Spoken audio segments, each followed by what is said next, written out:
New Testament reading from Ephesians chapter 6 as I was meditating on this passage. It's a familiar passage, verses 10 through 20 on the armor of God.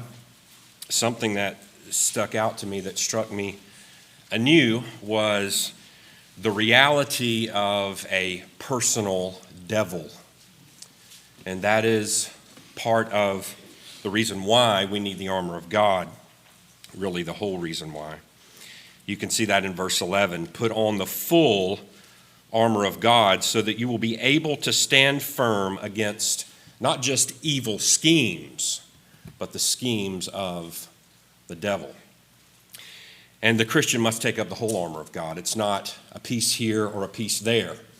And as we read this, I want you to notice that there is no armor for the back. It's only armor for the front. So that means if we turn around, we're most vulnerable. So as we read this, let us be encouraged to take up the armor of God. We're weak enough as it is. We need strength.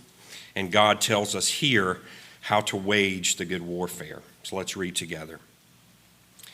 Finally, be strong in the Lord and in the strength of his might.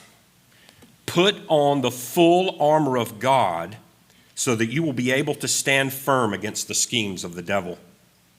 For our struggle is not against flesh and blood, but against the rulers, against the powers, against the world forces of this darkness, against the spiritual forces of wickedness in the heavenly places.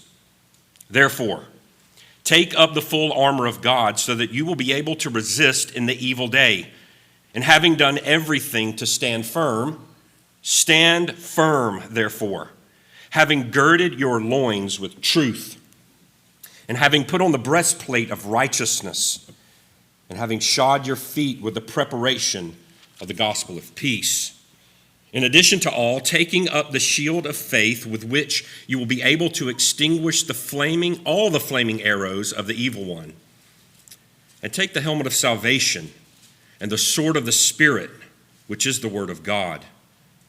With all prayer and petition, pray at all times in the Spirit, and with this in view, be on the alert with all perseverance, and petition for all the saints. And pray on my behalf, that utterance may be given to me in the opening of my mouth, to make known with boldness the mystery of the gospel, for which I am an ambassador in chains, that in proclaiming it I may speak boldly as I ought to speak.